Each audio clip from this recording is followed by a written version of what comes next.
से आपका मेरे इस चैनल में आपका वेलकम है। और मैंने आपको 200 तक सीडीपी का क्वेश्चन कराया था, चाइल्ड साइकोलॉजी का, जो सीटेट के लिए बहुत बहुत इम्पोर्टेंट क्वेश्चन है दोस्तों। और सबसे बड़ी बात है कि प्रधान शिक्षक की परीक्षा कर रहे शिक्षकों के लिए भी उसमें जो है बहुत इम्पोर्टेंट क्वेश्चन है, क्योंकि चाइल्ड साइकोलॉजी से 75 अंक के पूछे जाएंगे प्रश्न। तो निश्चित तौर पर ये बहुत ही अच्छा क्वेश्चन का सेट है दोस्तों। और इसे ऐसे कह सकते हैं आप कि गागर में सागर ये है। आप इसे ऐसे कह सकते हैं कि किसी स्टोन में ये कोहिनूर है, क्योंकि ये 75 अंक दिलाएंगे आपको और ये बहुत ही इम्पोर्टेंट है। तो इसके लिए आप पुनः एक बार परमानंद कुमार का चैनल स्टडी पॉइंट अंधरा ठाड़ी को शेयर करें दोस्तों, जिससे मेरे सब्सक्राइबर बढ़ेंगे तो मैं और ज़्यादा वीडियो बनाऊंगा आप लोगों के लिए। इस तरह के वीडियो बनाते रहूँगा जिससे कि शिक्षक और विद्यार्थी के जीवन में यह बहुत बेनिफिट दिलाए। तो चलते हैं बिना टाइम वेस्ट किए हुए। बहुत ही कीमती समय है अभी का, सुबह का, और अब जो कुछ दिन बचे हुए हैं रेस्ट, ये बहुत ही इम्पोर्टेंट समय है दोस्तों शिक्षक के लिए। तो चलते हैं 201 नंबर क्वेश्चंस है। प्राथमिक विद्यालयों के बालकों के लिए निम्न में से किसे बेहतर मानते हैं? प्राथमिक विद्यालयों के बालकों के लिए निम्न में से किसे बेहतर मानते हैं? वीडियो अनुरूपण, प्रदर्शन, स्वयं के द्वारा किया गया अनुभव, ये सभी। तो बालकों के द्वारा सबसे बेहतर जो आप मान सकते हैं दोस्तों, बच्चा खुद से जो करेगा वह सबसे बेहतर काम हुआ, क्योंकि वह स्वयं द्वारा करके सीखता है और खुद का अनुभव प्राप्त करता है। इसलिए ऑप्शन सी आपका होगा। ठीक है।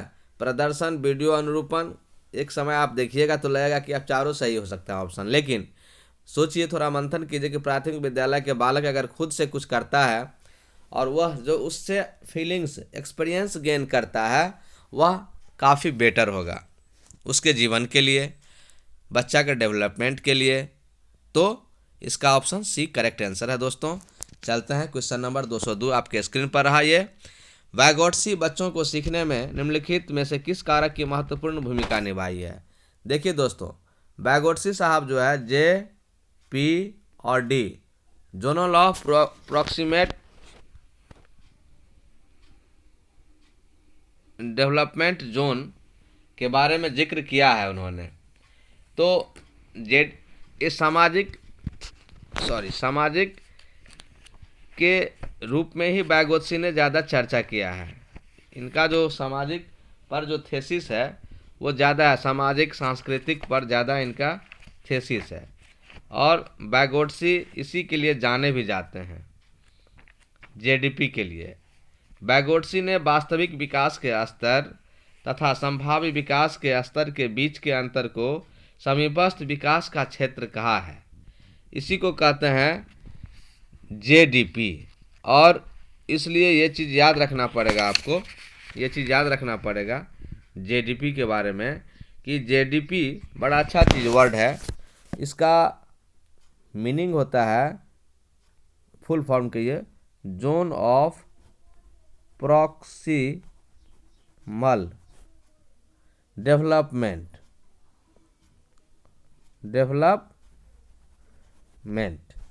ये इसका फुल फॉर्म होता है।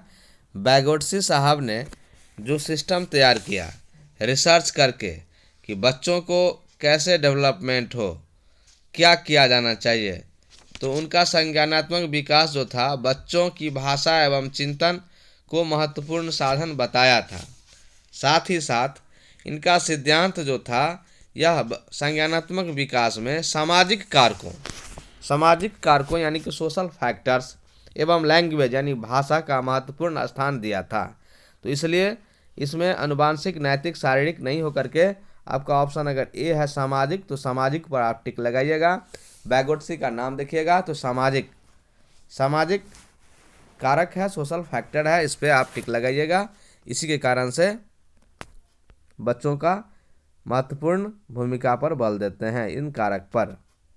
नेक्स्ट क्वेश्चन की ओर चलते हैं। आपके स्क्रीन पर 203 नंबर है, बुद्धि के बहुकारक सिद्धांत का प्रतिपादन किसने किया। बड़ा अच्छा क्वेश्चन है दोस्तों, सभी ल्यूसेंट से मिलेंगे। ल्यूसेंट एक किताब है जिसने चाइल्ड साइकोलॉजी पर बहुत सुंदर किताब लिखा है, बहुत ही महत्वपूर्ण किताब लिखा है। तो चाइल्ड साइकोलॉजी CDP पर दोस्तों।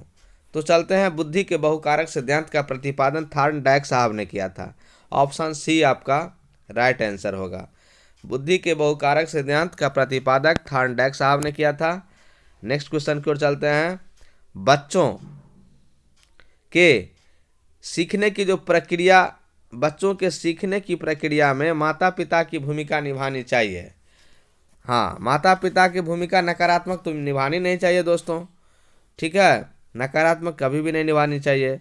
सहानुभूतिपूर्ण निभानी चाहिए, तटस्थ नहीं रहना चाहिए। अग्रोन्मुखी यानी कि सहानुभूतिपूर्ण को भी आप हटा दीजिए। माता पिता की भूमिका जो बच्चों के सीखने में अग्रोन्मुखी होनी चाहिए, यानी कि उसे सिखाने के लिए आप उन्मुख रहिए और आगे बढ़ाने की प्रयास कीजिए। चलिए, सहानुभूतिपूर्ण को नहीं ठीक लगाइएगा, जबकि कन्फ्यूजन कर सकता है वो ऑप्शन। कौन सा सिद्धांत व्यक्त करता है कि मानव मस्तिष्क एक बर्फ की बड़ी चट्टान के समान है। बड़ा ही सुंदर क्वेश्चन है, बड़ा ही इंपॉर्टेंट क्वेश्चन है दोस्तों। कौन सा सिद्धांत व्यक्त करता है कि मानव का जो मस्तिष्क है वो बर्फ की एक बड़ी चट्टान के समान है, जो अधिकांशतः छिपी रहती है एवं उसमें चेतन के 3 स्तर होते हैं। देखिए दोस्तों, ये जो है बड़े बड़े फिलोसफर जो है, ये इस सिद्धांत को कहते हैं, देखिए अभी हम उस मनोवैज्ञानिक का नाम भूल रहे हैं। बहुत बड़ा मनोवैज्ञानिक है जो बताता है कि आपके अंदर बहुत शक्ति छिपी होती है, चेतन मन और अवचेतन मन। तो आप जो देखते हैं चेतन मन को देखते हैं, अवचेतन मन को नहीं देख पाते हैं। यह अवचेतन मन जो है वह इसी तरह से ढका रहता है जिस तरह से बर्फ को आप देखते हैं। तो बर्फ का कुछ पार्ट पानी के ऊपर में होता है, 1/3 हिस्सा, और तिहाई हिस्सा माने और सब पूरा हिस्सा आपका जो है उसके नीचे होता है पानी के अंदर। तो ठीक उसी प्रकार जो हम ब्रेन का इस्तेमाल करते हैं वो बहुत ही कम इस्तेमाल कर पाते हैं, और जो नहीं कर पाते हैं वो रात में सोए हुए अवस्था में हमारा ब्रेन खुद करता है, अवचेतन मन। क्योंकि चेतन मन से हम आँख, जैसे समझिए चेतन मन से हम आँख के पलक को झपकाते हैं जानबूझ करके, लेकिन अवचेतन मन से बिना सोचे विचारे झपकने लगता है। तो ये अवचेतन मन का कार्य है दोस्तों।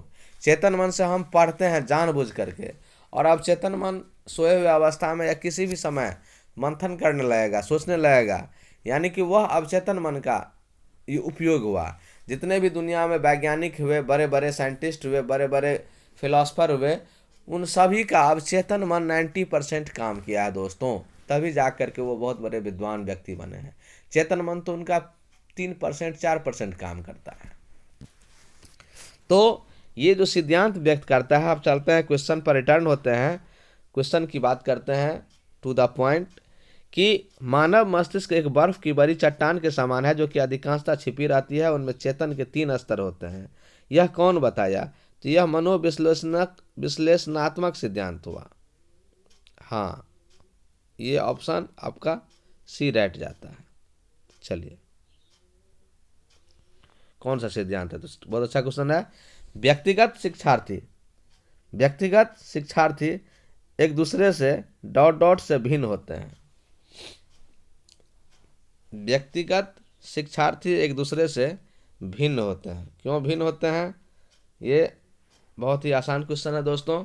आप लोग देखिए, विकास की दर, विकास क्रम, विकास की सामान्य क्षमता, वृद्धि एवं विकास के सिद्धांत। इस क्वेश्चन को कई बार मैंने इसी वीडियो में रिपीट किया है दोस्तों, मतलब नेक्स्ट वीडियो में पार्ट 1, पार्ट 2 या पार्ट 3 में ये रिपीट हुआ है, आया हुआ है। ये विकास की दर होगा। विकास की दर हर बच्चे में अलग अलग होता है, हर शिक्षार्थी में अलग अलग देखने को मिलता है। नेक्स्ट क्वेश्चन की ओर चलते हैं दोस्त। स्क्रीन पर यह क्वेश्चन रहा आपका 207। निम्नलिखित में से कौन सा सूक्ष्म गतिक कौशल का उदाहरण है? सूक्ष्म गतिक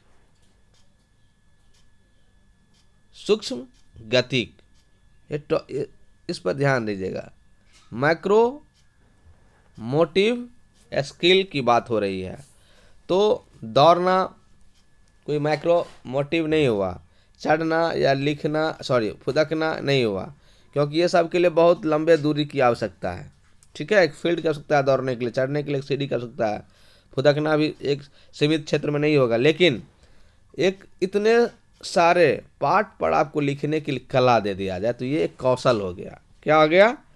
इसलिए लिखना क्या हुआ? कौशल हुआ। कुछ भी आप लिखते हैं दोस्तों तो लिखना एक कौशल हुआ। लिखना जैसे कि ये 4 लाइन की कॉपी में आपको दे दिया गया बच्चे को लिखने के लिए, और बच्चे को लिखना है, तो ये कौशल हो गया ना, ये कौशल हो गया। उसने रमन को लिखा, ये कौशल हो गया, एक स्किल हो गया, सूक्ष्म गति कौशल हो गया दोस्तों। चलिए नेक्स्ट क्वेश्चन की ओर चलते हैं। 208 नर्सरी, बहुत ही अच्छा क्वेश्चन दोस्त ये है। नर्सरी कक्षा से शुरुआत करने के लिए कौन सी विषय वस्तु सबसे अच्छी है? नर्सरी। देखिए दोस्तों, नर्सरी में जब आप बच्चे को पढ़ाते हैं तो आप गांव घर में तो हम नहीं देखते हैं, गांव घर में भी देखने को मिलता ही है कि जो छोटे बच्चे का क्लास होता है जैसे नर्सरी, तो उसमें मैडम लोगों को भेजा जाता है। इसलिए भेजा जाता है मिस को या मैडम को कि उसको घर से माँ का जो प्यार मिलता है सबसे बेहतर प्यार माँ का होता है। तो अगर स्कूल भी जाए तो उसको लगे कि माँ जैसी ही कोई महिला बैठी हुई है, यानी कि माँ के रूप में कुछ है। तो पुरुषों से बच्चे को ज़्यादा डर लगता है, लगाव नहीं रहता है अक्सर 90% केसेज में, 10% पिताजी को छोड़ करके। तो ये जो आपका माँ है ना, वो माँ जैसा ही उसको पढ़ाए तो बच्चा ज़्यादा इंटरेस्ट लेके पढ़ता है और समझता है। उसको पढ़ने जैसा अनुभव नहीं होता कि मैं पढ़ रहा हूँ, वो माँ के साथ में है और वो उसके साथ में क्रिया करते करते सीख जाता है, कब उसको पता नहीं चलेगा। तो ये मेरा परिवार टॉपिक अगर बच्चे को पढ़ाया जाए शुरुआत के क्षण में नर्सरी में, तो बच्चा विषय वस्तु को बेहतर तरीके से सीखेगा और पढ़ने में इंटरेस्ट लेगा। संवेग 200 नंबर क्वेश्चन है, 209 नंबर। संवेग व्यक्ति की उत्तेजित दशा है, यह कथन किसका है? संवेग जो है, मोमेंटम व्यक्ति में जो है, एक्साइटेडमेंट जो है व्यक्ति की उत्तेजित दशा है, यह सही बात है। तो ये वुडवर्थ ने कहा था, वुडवर्थ साहब ने कहा था दोस्तों।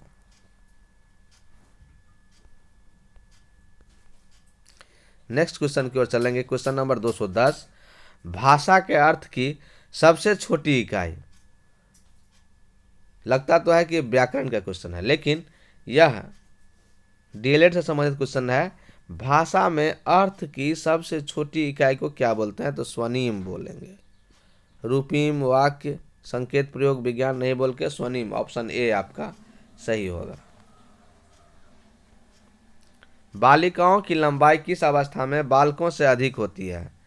बालिकाओं की जो लंबाई होती है, लड़कियों की लंबाई, गर्ल्स चाइल्ड की लंबाई, यह बाल्यावस्था में दोस्त, ऑप्शन बी आपका सही होगा। बाल्यावस्था में लंबाई जो है लड़कों से अधिक होती है, किशोरावस्था में नहीं, शैशवावस्था में नहीं, किशोरावस्था के परिणाम में भी नहीं, अंत में भी नहीं, बाल्यावस्था में। चलिए नेक्स्ट क्वेश्चन की ओर चलते हैं। दिवा स्वप्न एवं भाषा के कूटकरण की अवस्था क्या है? तो दिवा स्वप्न और भाषा के कूटकरण, भाषा को कोड करने लगेगा वो बच्चा, कोडिंग करने लगेगा, और दिवा स्वप्न वह ईश्वरीय स्वप्न देखेगा। ठीक है, तो यह किशोरावस्था में बच्चा एक स्वप्न देखने लगता है अपने जीवन के बारे में, और भाषा के कोडिंग करने लगता है कुछ लिखने में कि कोई गार्जियन नहीं समझ पाए। तो किशोरावस्था आप कह सकते हैं। वैसे शैशवावस्था में भी स्वप्न देखता है बच्चा, लेकिन यहाँ पर भाषा के कूटकरण की बात हो रही है, इसीलिए ये किशोरावस्था हो जाएगा। क्वेश्चन 213, विकास केवल एक ओर न होकर चारों ओर होता है, यह सिद्धांत क्या कहलाता है? विकास केवल एक ओर न होकर चारों ओर होता है, बात सही है। जब भी डेवलपमेंट होगा वो चारों ओर होगा। तो यह भी किसी ने कहा, तो ये वर्तुलाकार है। सिद्धांत बताता है यह सिद्धांत बताता है कि वर्तुलाकार, चारों तरफ सर्कुलर। चलिए नेक्स्ट, जन्म के समय शिशु रोता है। जन्म के समय शिशु भूख भूख से नहीं रोता है दोस्तों, ये तो विज्ञान का क्वेश्चन है। भय कहाँ से नहीं रोता है, पीड़ा के समय नहीं रोता है, बच्चों को कोई पीड़ा नहीं, वो वातावरण के परिवर्तन के कारण रोता है। जब वो जन्म लेता है, माँ के गर्भ में होता है, तो उसको 0 प्रेशर होता है बच्चे पे। बच्चे को माँ के पेट में कोई प्रेशर नहीं होता है दोस्तों। प्रेशर दुनिया का, इन्वायरमेंट का, वातावरण का, हवा का उसकी माँ झेलती है। और जब भी प्रसव के बाद वो धरती पर प्रवेश करता है तो हजारों टन का एयर उसके ऊपर में है, उस एयर का प्रेशर पड़ता है और बच्चा चौं चौं करने लगता है, कहीं कहीं करने लगता है, रोने लगता है। तब लगता है कि बच्चा पर प्रेशर एग्जिस्ट करता है, समायोजन करता है बच्चा, और फिर एडजस्ट कर जाता है धीरे धीरे। नेक्स्ट क्वेश्चन की ओर चलेंगे।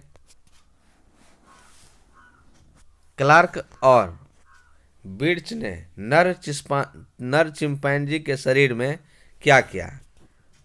क्लार्क और बिर्च ने नर चिंपैंजी के शरीर में प्रयोग किया, तो क्या किया?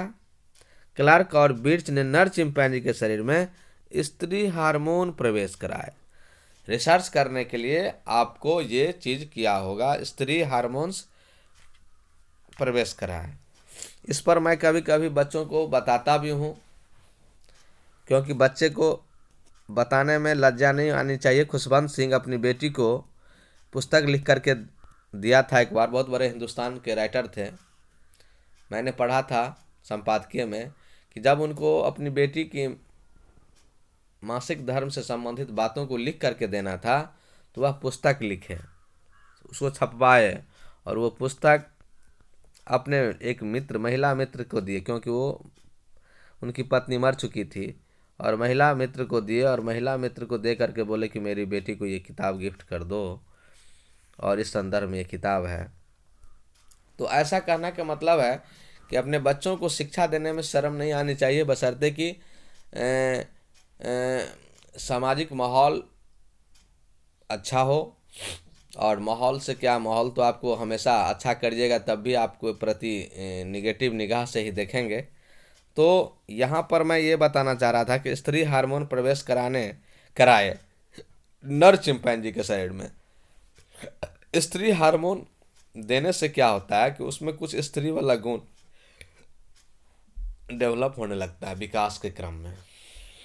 अब जैसे एग्जाम्पल मैं बता रहा हूँ, महिलाओं में स्तन, ब्रेस्ट का जो बढ़ना होता है वो एस्ट्रोजन हार्मोन के कारण से होता है, एस्ट्रोजन हार्मोन के कारण से। और यह हार्मोन अगर पुरुषों में इंजेक्ट कर दिया जाए, सुई के माध्यम से दे दिया जाए, तो निश्चित तौर पर पुरुषों का भी वक्षस्थल बड़ा हो जाएगा, स्तन बड़ा हो जाएगा महिलाओं की भांति। तो यह स्त्री हार्मोन रिसर्च के लिए ही उन्होंने दिया होगा, जो देखते हैं पुरुषों पर कैसा प्रभाव पड़ेगा। नर चिंपैंजी पर ही पहले दे करके देखा था। बालक का विकास वंशानुक्रम व वातावरण का है, ये दोनों का है दोस्तों। ये वंशानुक्रम और वातावरण के गुणनफल का है, योगफल का नहीं है, शेषफल का नहीं है, भागफल का नहीं है। ये गुणात्मक होता है, और ये विकास जो है गुणात्मक होता है, इसलिए गुणनफल। बालक का विकास वंशानुक्रम व वातावरण का गुणात्मक होता है, गुणनफल होगा दोस्तों। ऑप्शन गुणनफल होगा, चाहे जो ऑप्शन हो। नेक्स्ट क्वेश्चन की ओर चलते हैं। बालक के अस्थायी दांतों की संख्या कितनी होती है? जब बालक 10-12 साल का होता है, तो 10-12 साल का, तो उसको 20 दांत जो है अस्थायी दांतों की संख्या उसकी होती है। क्वेश्चन आपके स्क्रीन पर 218 है। अनुवांशिकता से तात्पर्य निम्नलिखित में से किस से होता है? शुक्राणु और अंडाणु तो ये अनुवांशिकता है नहीं, डीएनए तथा आरएनए भी नहीं है, सूत्री विभाजन असूत्री विभाजन भी नहीं है। ये जीन्स और गुणसूत्र है, जिसको क्रोमोजोम बोलते हैं दोस्तों, क्रोमोजोम बोलते हैं और जीन्स बोलते हैं। यही जो है अनुवांशिकता है, हेरिडेटरी से तात्पर्य रखता है, यानी गुणसूत्र और जीन्स। इसी के कारण से माँ जैसा बेटी और बाप जैसा बेटा उत्पन्न होता है, और यही क्रोमोसोम के कारण से कभी लड़की तो कभी लड़का जन्म ले लेता है, जिसमें माँ का दोष नहीं होता है। पिता के पास ही एक्स और वाई क्रोमोसोम दोनों अलग अलग होता है। अगर एक्स एक्स मिलता है, 2 क्रोमोसोम होता है दोस्तों। मैं इसके बारे में भी आपको थोड़ा सा डिस्क्राइब कर दूं। पुरुष में एक्स वाई क्रोमोसोम होता है, एक जोड़ा, 22 जोड़ा के अलावा 23वां जोड़ा। और स्त्री में, माँ में एक्स एक्स क्रोमोसोम होता है। तो बताइए, जब भी स्त्री के गर्भ से स्त्री के पास जो गर्भ में क्रोमोसोम रहेगा वो रिलीज होगा, तो अंडाणु के रूप में इधर से आएगा तब भी एक्स मिलेगा और इधर से आएगा तब भी एक्स मिलेगा। लेकिन पुरुष में से इधर से आएगा तो एक्स मिल जाएगा, यानी एक्स एक्स जैसे मिलेगा तो स्त्री हो जाएगा, यानी बच्ची का जन्म होगा। और वाई और एक्स मिल जाएगा तो ये पुरुष का जन्म हो जाएगा। तो इसमें स्त्री का कहीं से भी दोष नहीं होता है, पुरुषों का ही दोष है। पुरुष के कारण से ही बच्चे के लिंग निर्धारण होते हैं। इसलिए पहले के ज़माने में महिलाओं को बहुत इसके लिए डांट फटकार मिलता था, घर से निकाल दिया जाता था दोस्तों। यह सब इतिहास में हम लोग पढ़ते हैं, तो जो कि बहुत ही अंधविश्वास को दिखाता है, मानसिक रोग को दिखाता है। नेक्स्ट क्वेश्चन की ओर चलते हैं।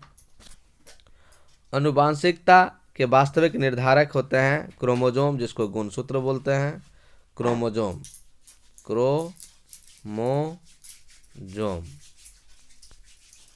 क्रोमोसोम भी आप पढ़िएगा, गुणसूत्र का लिखा हुआ, क्रोमोसोम कहिए, क्रोमोसोम कहिए। नेक्स्ट क्वेश्चन चलिए। दिवा स्वप्न व में विचरण करने की कामना अत्यंत प्रबल होती है। अभी अभी हमने बताया था कि दिवा स्वप्न, और एक साथ में बताया था, दिवा स्वप्न के साथ में बताया था, अच्छा ठीक है, दिवा स्वप्न और कुछ और बताया था, ठीक है। तो ये कामना अत्यंत प्रबल होती है किशोरावस्था में। अभी अभी जस्ट हमने बताया था, क्वेश्चन को देख लेते हैं। दिवा स्वप्न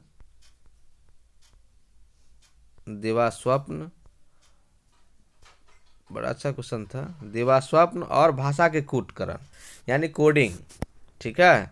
दिवा स्वप्न और कोडिंग के बारे में मैंने बताया था कि बच्चे को कोडिंग भी उस समय में करना सीख जाता है।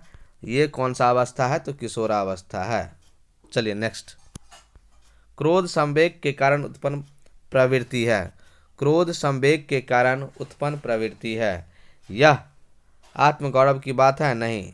आत्मगौरव की रक्षा के किशोरावस्था में होता है। अधिकार की बात है? नहीं। दंड की बात है? नहीं। युयुत्सा कहता है क्रोध संवेग के कारण उत्पन्न होती है, युयुत्सा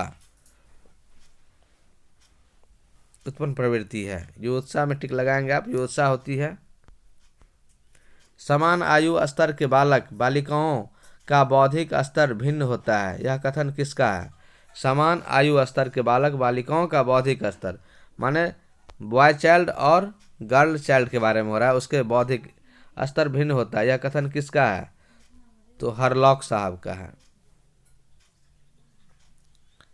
हरलॉक साहब ने रिसर्च किया होगा, इस पर शोध किया कि समान आयु वर्ग के 1000 विद्यार्थी का या 100 विद्यार्थी का टेस्ट किया, चेक किया, तो उसके बौद्धिक स्तर में भिन्नता पाई गई है।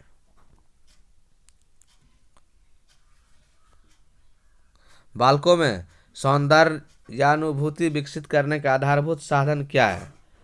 सौंदर्य अनुभूति माने कि सुंदरता की अनुभूति विकसित करने का आधारभूत साधन प्रकृति अवलोकन है। प्रकृति को आप देखिएगा तो साहित्य अध्ययन नहीं है, टेलीविजन नहीं, खेलकूद नहीं, प्रकृति अवलोकन कीजिएगा तो सौंदर्य की अनुभूति आपको प्राप्त होगी, कितना सुंदर प्रकृति है, और तब आप सुंदरता के बारे में जान सकते हैं। जन्म के समय बालक की स्मरण शक्ति होती है बहुत कम। जन्म के समय में बालक की स्मरण शक्ति बहुत कम होती है, बहुत कम, यानी कि ऑप्शन सी आपका। नेक्स्ट चलिए। आत्मगौरव की भावना सर्वाधिक पाई जाती है। ये 13 से 19 वर्ष की अवस्था में जिस अवस्था को किशोरावस्था कहा है वैज्ञानिकों ने, मनोवैज्ञानिक ने। चरित्र निर्माण में निम्नांकित कारक सहायक नहीं है चरित्र निर्माण में? आदत, इच्छा, निर्देश, अनुकरण, ये 4 ऑप्शन दिया है, जिसमें से आपको करा सहायक नहीं है, तो निर्देश जो है सहायक नहीं है, और अनुकरण, इच्छा, आदत सब कुछ सही है। आदत होनी चाहिए अच्छी चीज़ों का तो चरित्र निर्माण होगा, इच्छा भी होना चाहिए, और अनुकरण भी देख करके करना चाहिए कि आपके पिताजी या गांधी जी या स्वामी विवेकानंद जी या परमहंस जी ने ऐसा किया है, मीराबाई ने, कबीर ने, तुलसी ने ऐसा किया है, भीमराव अम्बेडकर ने ऐसा किया है, मदर टेरेसा ने ऐसा किया है, तो मैं भी ऐसा करूं, तो ये अनुकरण हो गया, और अनुकरण चरित्र निर्माण में बहुत सहायक होता है दोस्तों। लेकिन नहीं तो निर्देश, निर्देश से चरित्र निर्माण नहीं हो पाता है। बाल्यकाल का समय कब तक होता है? तो बाल्यकाल की बात आती है, और एक टेक्निक बता देता हूँ दोस्त, बा से 12, आप भी याद रखिए, मैं भी याद रखूँगा, और 6 से 12 वर्ष, 6 से 12 वर्ष के बच्चों का जो समय होता है बाल्यकाल होता है, और 12 से ज़्यादा हो जाएगा तो ये 12 से 13 जो हो जाएगा 18 किशोरावस्था हो जाएगा दोस्तों, और 1 से 3 वर्ष जो होगा शैशवा अवस्था होता है दोस्तों। ठीक है, 3 से 6 उत्तर बाल्यावस्था कह सकते हैं आप इसको। तो चलिए नेक्स्ट कर चलते हैं। किस आयु में बालक की मानसिक योग्यता का लगभग पूर्ण विकास हो जाता है? किस आयु में बालक की मानसिक योग्यता का लगभग मेंटल एबिलिटी का पूर्ण विकास हो जाता है? यह 14 वर्ष की अवस्था है, जिस आयु में बच्चे का मेंटल एबिलिटी पूरी तरह से डेवलप हो जाता है दोस्तों। नेक्स्ट, कौन से गुण अच्छे मानसिक स्वास्थ्य के नहीं हैं? कौन से गुण अच्छे मानसिक स्वास्थ्य के नहीं हैं? अच्छे मानसिक स्वास्थ्य के, यानी कि अगर ये गुण हो तो अच्छा मानसिक स्वास्थ्य नहीं समझा जाएगा। बहुत विनीत, स्वयं में सीमित, स्वयं में सीमित जो है, स्वयं में सीमित, ये मानसिक स्वास्थ्य अच्छा नहीं है इसका मतलब। नियमित जीवन, संवेगात्मक परिपक्वता, ये तो है। आत्मविश्वास, सहनशीलता, ये भी है। स्वमूल्यांकन की योग्यता होना चाहिए मानसिक स्वास्थ्य के लिए, और नहीं है, यानी बहुत विनीत और स्वयं में सीमित। स्वयं में सीमित जो आ गया तो ये अच्छे मानसिक स्वास्थ्य नहीं है, ये अच्छे गुण नहीं है। माँ बाप के साये से बाहर निकल अपने साथी बालकों की संगत को पसंद करना संबंधित है किस अवस्था से? तो किशोरावस्था से पूर्व की जो अवस्था होती है, जिसको आप पूर्व किशोर अवस्था कह सकते हैं, उस अवस्था के बच्चे कोशिश करते हैं कि माँ बाप से दूर चले जाएं और साथियों के साथ में खेलें कूदें, उसके साथ में बातचीत करें। शैशवावस्था में बच्चों के क्रियाकलाप कैसे होते हैं? शैशवावस्था में बच्चों के जो क्रियाकलाप होते हैं मूल प्रवृत्त्यात्मक होते हैं, मूल प्रवृत्त्यात्मक, ऑप्शन ए आपका होगा, और मूल प्रवृत्त्यात्मक, संवेगात्मक नहीं होगा, संज्ञानात्मक नहीं होगा, संरक्षित नहीं होगा। ध्यान से ये सब क्वेश्चन पढ़िएगा दोस्तों। मूल प्रवृत्त्यात्मक, 1-2 बार पॉज करके देख लीजिए, वीडियो को जरूर रिपीट करके देखिए 2-3 बार, और निश्चित तौर पर आप बेहतर कर पाएंगे। विकास का वही संबंध परिपक्वता से है जो उद्दीपन का किससे है? तो उद्दीपन का प्रतिक्रिया से है, परिवर्तन से नहीं है, प्रयास से नहीं, परिणाम से नहीं, प्रतिक्रिया से है दोस्त। तो विकास का वही संबंध परिपक्वता से है जो संबंध उद्दीपन का प्रतिक्रिया से है। समाज, बच्चों के सामाजिक विकास में डैश डैश का विशेष महत्व है। सामाजिक विकास में उसके खेल का भी बहुत महत्व है, प्लेइंग का बहुत रोल है, खेलना भी बहुत ज़रूरी है, जिससे उसको दोस्ताना बढ़ेगा, दोस्ती बढ़ेगी।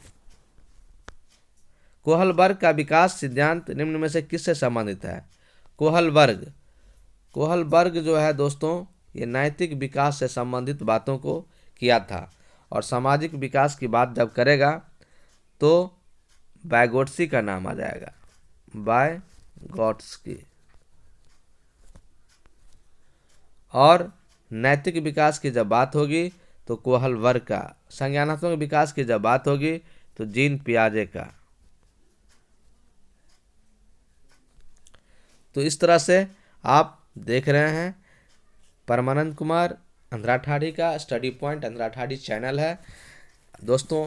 ज़रूर अपने दोस्तों को शेयर कीजिए, थोड़ा सा भी पसंद आया तो लाइक कमेंट शेयर ज़रूर करना चाहिए। जिससे मैं और भी वीडियो बनाऊंगा। देखिए दोस्तों, बड़ा अच्छा क्वेश्चन है। थ फ च ध्वनियाँ हैं, कौन सी ध्वनियाँ हैं? ये स्वनिम ध्वनियाँ हैं, स्वनिम। रूपीम लेखिम शब्दिम नहीं है, शब्द नहीं है, लेखिम नहीं है, रूपीम नहीं है, स्वनिम ध्वनियाँ हैं। थ फ च ध्वनियाँ स्वनिम ध्वनियाँ हैं। व्याकरण में तो व्यंजन हो गया ये। अब देखिए, बालकों की सोच अमूर्तता की अपेक्षा मूर्त अनुभवों एवं प्रत्ययों यानी कि कंसेप्ट से होती है। यह अवस्था क्या कहलाती है? अमूर्तता की अपेक्षा मूर्त अनुभवों एवं प्रत्ययों से होती है। यानी कि अमूर्त नहीं होगा, यानी कि मूर्त होगा, यानी कि सबसे अंतिम अवस्था नहीं है, ये फर्स्ट अवस्था नहीं है, संवेदी नहीं है, दूसरा अवस्था नहीं है, तीसरी अवस्था है, अमूर्त अवस्था है। ठीक है, कहता है अमूर्त की अपेक्षा मूर्त अनुभव अमृत से होती है। हो तो इस तीसरी मूर्त अवस्था है, अमूर्त चौथी है औपचारिक। तो ये जो है आपका 7 से 12 वर्ष तक का बच्चा जो होता है, 0 से 2 वर्ष, 2 से 7 वर्ष और 7 से 12 वर्ष का जो बच्चा होगा, ये बच्चा आपको अमूर्तता की अपेक्षा मूर्त, ठोस कंक्रीट, सॉलिड कंक्रीट वाली अवस्था होती है, उससे उसका कंसेप्ट क्लियर होता है। किसी वस्तु को दिखा करके उसका ज़्यादा कंसेप्ट क्लियर होगा। और जब बच्चा 12 साल से बड़ा हो जाता है, तब वो अब इतना चीज़ ठोस अवस्था देख लिया रहता है कि वो इमेजिनेशन करके समझ लेता है। जैसे किसी सॉलिड के बारे में हम बताएंगे, क्यूबाइड के बारे में, तो उसकी लंबाई चौड़ाई और ऊंचाई क्या है उसको दिखाने के लिए हम कॉपी पे बनाएंगे तो उसको समझ में कम आएगा। लेकिन अगर किसी ऑब्जेक्ट को दिखा, सलाई को दिखा करके या किसी उस तरह के डब्बे को दिखा करके बताया जाए सॉलिड अवस्था में, तो बच्चा 7 से 12 साल के बच्चा आसानी से समझ सकता है उस पॉइंट को। निम्न में से कौन पियाजे के सिद्धांत अनुसार बौद्धिक विकास का निर्धारक तत्व नहीं है? नहीं है दोस्तों, नहीं है। तो देखिए, ये सामाजिक संचरण आप हम जानते हैं कि बैगोट्सी के साहब का है, इसने ये सिद्धांत दिया था, बैगोट्स्की। नेक्स्ट चलिए, बैगोट्स्की हो जाएगा, सामाजिक संचरण इसका आंसर हो जाएगा। नेक्स्ट क्वेश्चन चलिए, क्रिकेट खेल के बारे में। एक क्रिकेट खिलाड़ी अपनी गेंदबाजी के कौशल को विकसित कर लेता है, पर यह उसके बल्लेबाजी की कौशल को प्रभावित नहीं करता है। यानी कि गेंदबाजी कौशल को डेवलप कर लिया, लेकिन बैट्समैन नहीं अच्छा बन पाया है वो, तो विधेयात्मक प्रशिक्षण अंतरण, निषेधात्मक प्रशिक्षण अंतरण, शून्य प्रशिक्षण अंतरण में से कोई नहीं। इसे क्या कहते हैं? शून्य प्रशिक्षण अंतरण, यानी कि प्रशिक्षण के बाद उसको कोई अंतर नहीं पड़ा, शून्य उसमें डिफरेंस है। नेक्स्ट क्वेश्चन चलते हैं, विकासात्मक मनोविज्ञान का जनक किसे कहा जाता है? विकासात्मक मनोविज्ञान का, बाल मनोविज्ञान का जनक जीन पियाजे साहब को कहा जाता है दोस्तों, फ्रायड, ब्रूनर, केली को नहीं कहा जाएगा। नेक्स्ट क्वेश्चन चलते हैं, बालक की अभिवृद्धि जैविकीय नियमों के अनुसार होती है। बालक की अभिवृद्धि जैविकीय नियमों के अनुसार होती है, यह कथन किसका है? क्रॉगमैन का है। ये बाल विकास का बहुत ही महत्वपूर्ण प्रश्न है दोस्तों, वीवीए प्रश्न है, जरूर इस सबको याद रखिए। आपका निश्चित तौर पर 75 में 75, 70 जरूर सही होगा दोस्तों। निम्न में से मानव को सबसे अधिक प्रभावित करता है कौन सा? वंश परंपरा मानव को सबसे अधिक प्रभावित करता है, वातावरण, ये दोनों प्रभावित करता है दोस्तों, इसीलिए ऑप्शन आपका सी हो जाएगा, युक्त दोनों। पैतृक गुणों के हस्तांतरण के सिद्धांतों को स्पष्ट करता है मेंडेले साहब ने। बायोलॉजी में पढ़िएगा, 9th क्लास के बायोलॉजी में दोस्तों है ये चीज़। और डार्विन का सिद्धांत था, लेकिन पैतृक गुणों के हस्तांतरण, जो क्रोमोजोम के द्वारा पैतृक गुण हस्तांतरण होते हैं बच्चों में, ये मेंडेले के नियम से होता है। नेक्स्ट क्वेश्चन चलते हैं, निम्न में से कौन मनोवैज्ञानिक नहीं है? वाटसन, हल, स्किनर, ये सब मनोवैज्ञानिक है। जॉन डेवी मनोवैज्ञानिक नहीं है क्या? है तो नहीं है, स्किनर, हल, वाटसन, जॉन डेवी का नाम आया दोस्तों। इसको आप लोग देखिएगा, थोड़ा हम भी कन्फ्यूजन में इसमें है, आप लोग देखिएगा।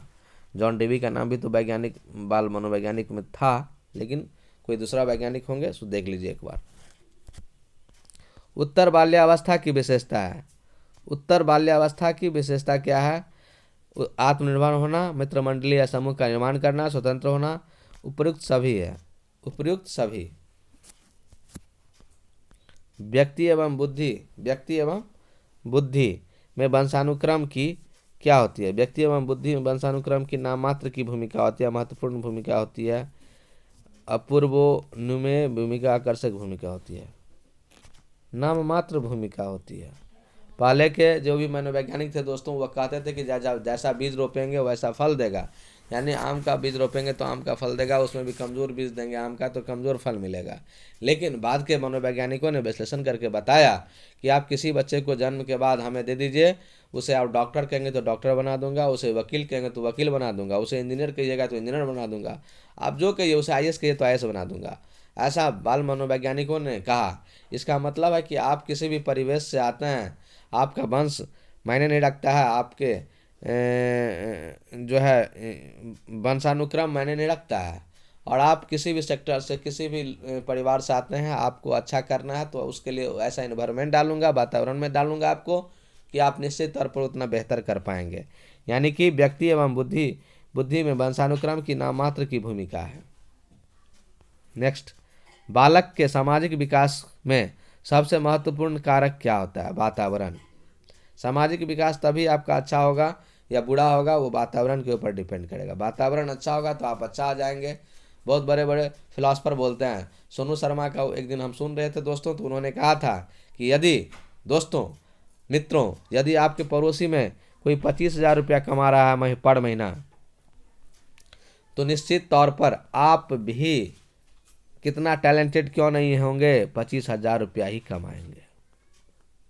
लेकिन अगर आपके पड़ोसी में पता चल जाए आपको कि कोई 1,00,000 रुपया महीना कमा रहा हो, तो निश्चित तौर पर आप 1 महीना नहीं, 2 महीना नहीं, 3 महीना नहीं, 5-6 महीना के अंदर आप भी 1,00,000 रुपया कमाना शुरू कर देंगे। यह ग्रोथ होता है। तो आपका पड़ोसी जैसा होगा, आपका वातावरण जैसा होगा, वैसा आप भी बनने के लिए प्रयत्नशील होते हैं, मंथन करते हैं, थिंकिंग करते हैं, और अब चेतन मन इसके लिए 90% कार्य करता है और आपके बॉडी को मूवमेंट करा देता है, एक्टिव करा देता है। तो वातावरण बालक के सामाजिक विकास में सबसे महत्वपूर्ण कारक है। बालक ही नहीं, बड़ा बड़ा इंसान का भी।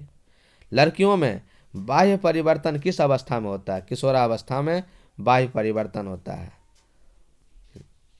लड़की जो एक मामूली सी होती है, वो स्त्रीत्व का रूप धारण करने लगती है किशोरावस्था में। भाषा विकास के विभिन्न अंग कौन से हैं? भाषा विकास के विभिन्न अंग, भाषा विकास के विभिन्न अंग कौन है? अक्षर ज्ञान है, जैसे अक्षर ज्ञान दीजिएगा, अ, आ, ये सब अक्षर ज्ञान है बच्चों को देने के लिए। सुनकर भाषा समझना, आप बच्चों को बोलिए और वो सुनेगा और समझेगा, तो ये भी आपका अंग हो सकता है। ध्वनि उत्पन्न करके भाषा उत्पन्न करना, जैसे कोयल की आवाज़ कू, ध्वनि उत्पन्न करके भाषा उत्पन्न करना। कुछ भी आप संगीत उत्पन्न कर सकते हैं। और इन सबों यानी कि उपयुक्त सभी तीनों मेथड है जो भाषा विकास के विभिन्न अंगों को प्रभावित करता है। नेक्स्ट, लैमार्क ने अध्ययन किया था। लैमार्क ने क्या अध्ययन किया था दोस्तों?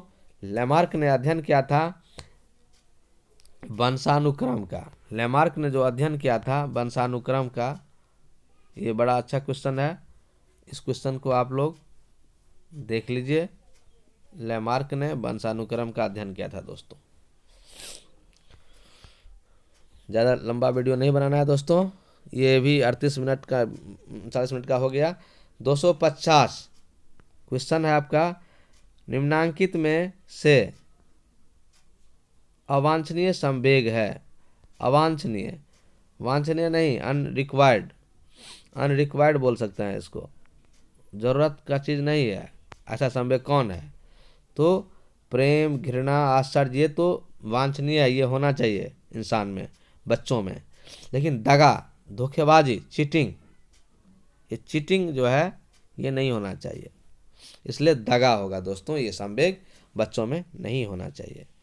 चलिए 250 के साथ साथ 251 कर देते हैं, ये भी शुभ होता है, आप लोगों का भी शुभ हो।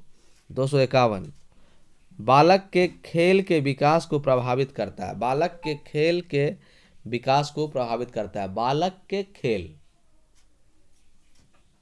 के विकास को प्रभावित करता है क्या चीज़? शारीरिक स्वास्थ्य, वातावरण, खाली समय। ये हाँ, ये तीनों चीज़ प्रभावित करता है दोस्तों। ठीक है, तो ये क्वेश्चन तक आपका मैंने रखा है। और यदि वीडियो पसंद हो दोस्तों तो लाइक, कमेंट, शेयर ज़रूर करें। थैंक यू दोस्तों।